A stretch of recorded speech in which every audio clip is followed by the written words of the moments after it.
Nadie entra a una secta pensando que está entrando a una. Eso es lo primero que hay que entender. No hay túnicas al inicio, no hay rituales, no hay sacrificios.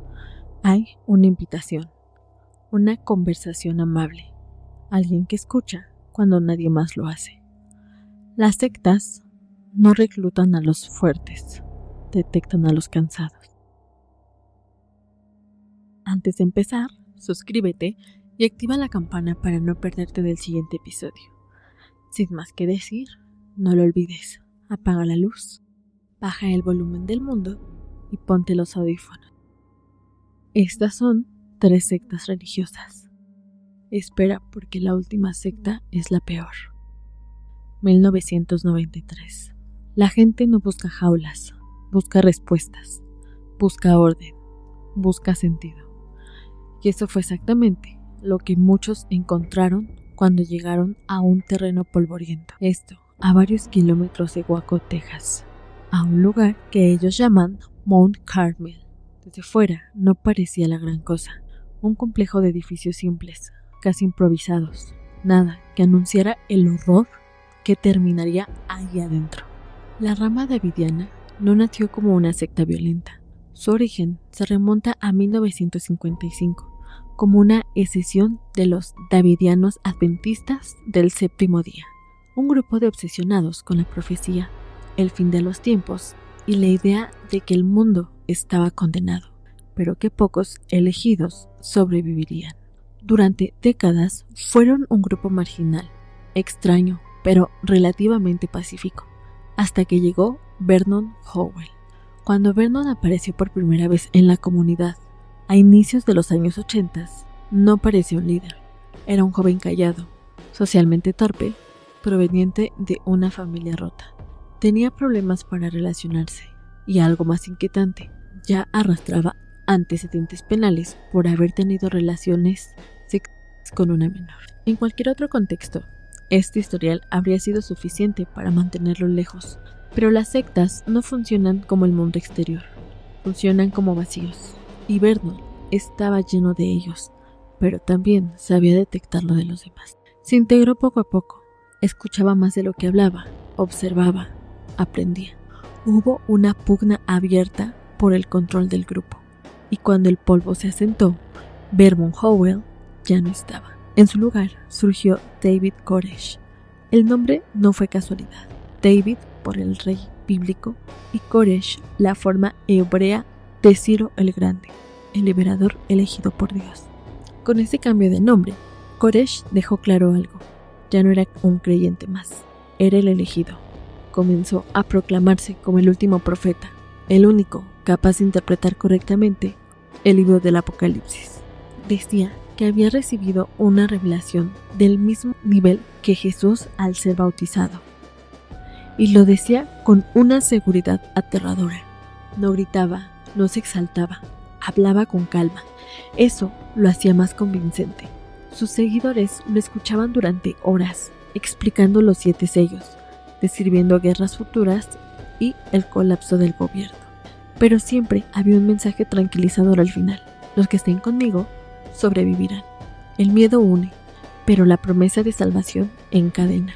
Koresh convenció a una comunidad de que el apocalipsis no era simbólico, era literal, y estaba cerca, muy cerca. Para prepararse, fundó lo que llamó el Ejército de Dios, no como una metáfora espiritual, sino como algo tangible. Comenzaron a acumular armas, rifles, municiones, explosivos, todo almacenado dentro del Mount Carmel. A la par, Koresh introdujo una doctrina que fracturó por completo la moral del grupo: los matrimonios espirituales. Según él, Dios le había ordenado engendrar una nueva línea de elegidos.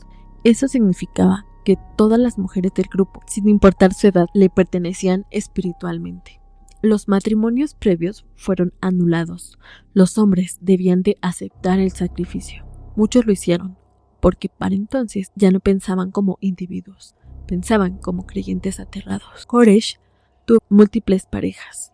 Se cree que tuvo más de 10 hijos dentro del complejo. Desde fuera, las denuncias empezaron a acumularse. Abuso sexual, maltrato infantil, tráfico de armas. El gobierno federal comenzó a observarlos. Y entonces llegó el día que cambió todo. A principios de 1993, el Departamento de Justicia de Estados Unidos decidió actuar. Se emitieron órdenes de allanamiento y arresto.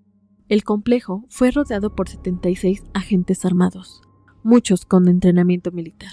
Lo que debía ser una operación rápida se convirtió en un infierno. Hubo disparos. Hasta hoy no está claro quién disparó primero, pero lo cierto es que murieron agentes federales y Mount Carmel quedó completamente sitiado durante 51 días y el mundo observó. Cámaras, micrófonos, negociadores. Dentro del complejo, Koresh reforzó su narrativa. El gobierno es Babilonia. Esto es la señal final. Algunos miembros fueron liberados, algunos niños salieron, pero la mayoría se quedó. Porque salir significaba aceptar que todo había sido una mentira. Y eso era peor que morir. El 19 de abril de 1993, las autoridades lanzaron el asalto final. Introdujeron gas lacrimógeno para reforzar la rendición. Dentro hubo confusión, gritos, disparos y entonces el fuego.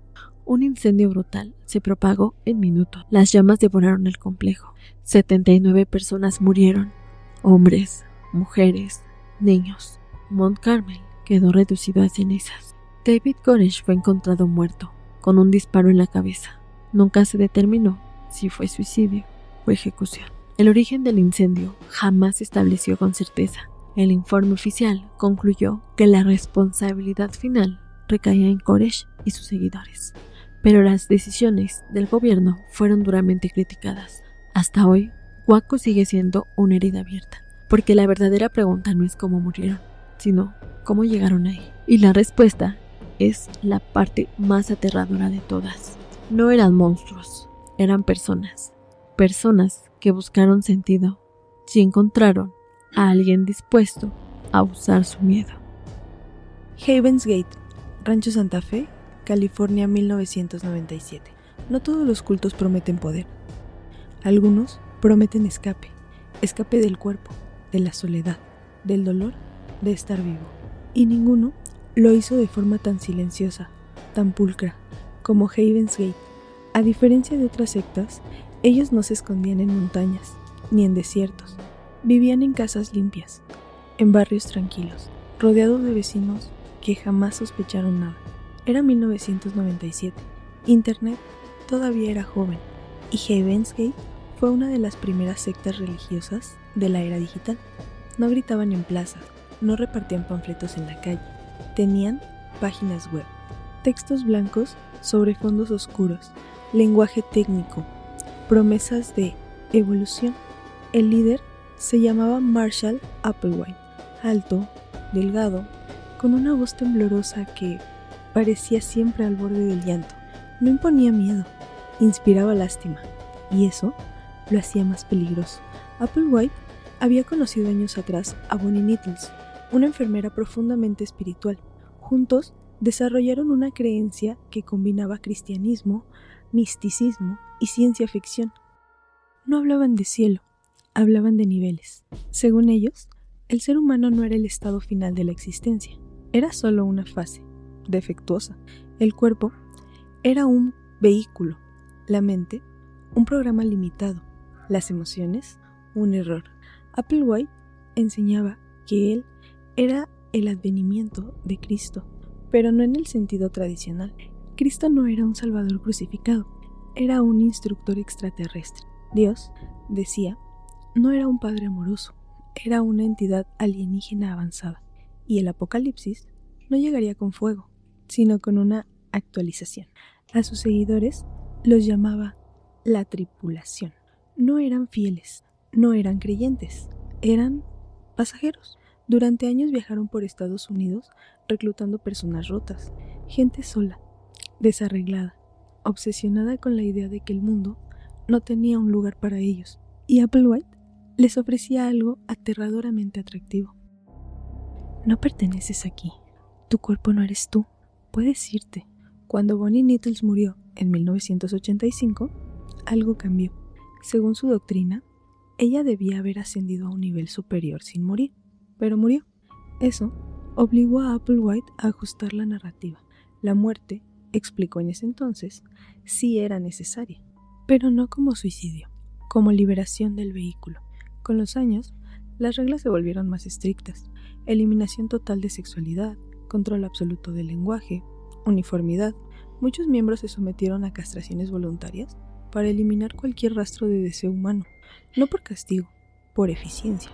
El objetivo era claro: dejar de ser humanos antes de morir. En 1997 apareció en el cielo el cometa Hale-Bopp.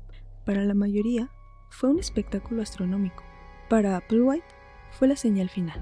Predicó que una nave espacial viajaría oculta en la estela del cometa. Ahí estaba el siguiente nivel evolutivo, pero solo podían abordarlo quienes estuvieran listos, quienes ya no se identificaran con su cuerpo. El plan era meticuloso, silencioso, ordenado. Nada de violencia, nada de caos. Consumieron puré de manzana mezclado con barbitúricos, acompañado de vodka. Luego, se colocaron bolsas de plástico para asegurar la desconexión total del vehículo. Cada cuerpo fue acomodado con cuidado, cubiertos con mantas púrpuras, vestidos con sudaderas blancas y negras, en los pies zapatillas Nike iguales. No parecía una escena de muerte, parecía un ritual de embarque. El 26 de marzo de 1997, la policía entró a la casa de Rancho Santa Fe. Encontraron 39 cuerpos, todos en silencio, todos iguales, todos convencidos de que no estaban muriendo, sino ascendiendo. Marshall Applewhite estaba entre ellos. No hubo lucha, no hubo gritos, solo la conclusión lógica de una idea repetida durante años. El cuerpo no importa. La vida humana es un obstáculo. Heaven's Gate no terminó en llamas, terminó en calma. Y eso es lo que la hace tan perturbadora, porque demuestra que el terror más profundo no siempre viene del fanatismo violento, sino de una idea que poco a poco te convence de que existir es un error. Jonestown, Guyana, 1978. Jim Jones no empezó como un monstruo, y esa es la parte más incómoda de la historia. Empezó como alguien que decía exactamente lo que muchos querían escuchar. En los años 50, mientras Estados Unidos ardía en tensiones raciales y desigualdad, Jones hablaba de algo radicalmente simple: igualdad, justicia, comunidad. Su iglesia, el templo del pueblo, no se presentaba como una secta, era un refugio, un lugar donde negros y blancos se sentaban juntos cuando eso aún era impensable en muchas partes del país. Ayudaba a los pobres, alimentaba a los hambrientos, daba voz a quienes no tenían ninguna. Y Jones parecía incansable, pero la admiración es un terreno resbaladizo, y él aprendió a caminarlo demasiado bien. Con el tiempo, la idea se volvió dependencia, la dependencia, obediencia, y la obediencia, miedo. Jim Jones empezó a hablar cada vez más de enemigos invisibles, de conspiraciones, de traiciones. Según él, el sistema no toleraría jamás su paraíso socialista, y entonces propuso una solución extrema: irse del país. En 1975 convenció a casi 900 personas de mudarse a la selva de Guyana, una excolonia británica en Sudamérica, cerca de Venezuela. Ahí, dijo, construirían una comunidad libre, lejos de racismo, lejos de capitalismo y lejos de control. Lo llamaron Jonestown. No había prensa, no había vecinos, no había escape fácil. Las jornadas eran extenuantes, el alimento escaso y las noches largas. Y en esas noches Jones hablaba durante horas. Esos discursos ya no eran inspiradores, eran amenazantes. Decía que la CIA los vigilaba, que mercenarios se preparaban para invadir la comunidad, que cualquiera que dudara era un traidor. Las llamaba cerdos capitalistas, enemigos del pueblo. Y luego vinieron las noches blancas, reuniones de emergencia, a veces en plena madrugada. Jones anunciaba que el fin había llegado, que era mejor morir dignamente que caer en manos del enemigo. En alguna de esas noches, el suicidio era solo el simulacro una prueba de lealtad. Pero cada ensayo dejaba una huella. La idea de morir juntos ya no parecía impensable. Mientras tanto, desde fuera comenzaron a llegar denuncias, golpizas, encierros, castigos, abuso psicológico. Algunas familias lograron comunicarse con autoridades en Estados Unidos, y así el congresista Leon Ryan decidió viajar a Jonestown para investigar. Al principio, todo parecía normal. Canciones, sonrisas forzadas, discursos ensayados. Pero algunos miembros lograron deslizar notas pidiendo ayuda. Ryan decidió irse, acompañado por quienes querían escapar. Nunca llegaron. En el aeródromo de Port Kaituma, miembros armados del Templo del Pueblo abrieron fuego. Ryan murió ahí mismo, junto con periodistas y acompañantes. Cuando la noticia llegó a Jonestown, Jim Jones supo que todo había terminado. Esa noche reunió a la comunidad. No gritó, no suplicó, habló cansado. Acabemos con esta agonía. Las grabaciones existen, su voz aún se escucha. Ordenó preparar el líquido, Flavor Aid, mezclado con cianuro. Primero los niños, madres obligadas a ver morir a sus hijos.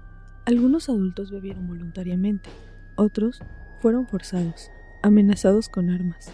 No fue un acto de fe, fue una ejecución en masa. Más de 900 personas murieron. Unos pocos sobrevivieron porque se escondieron, porque huyeron a la selva, porque dudaron en el último segundo. Jim Jones fue encontrado muerto con un disparo en la cabeza. Nunca se supo si se suicidó o si alguien más lo hizo. Durante años se llamó el mayor suicidio colectivo de la historia, pero esa frase es una simplificación cómoda. Jonestown no fue un suicidio, fue el colapso total de una comunidad manipulada hasta perder la noción de elección. Fue la demostración más brutal de algo inquietante, que las ideas más hermosas, en manos equivocadas, pueden convertirse en armas. Pon en los comentarios si quieres que hablemos de alguna otra secta. Yo soy Tete With y yo soy Denby, y recuerda, si cruzaste el umbral, ya no hay vuelta atrás.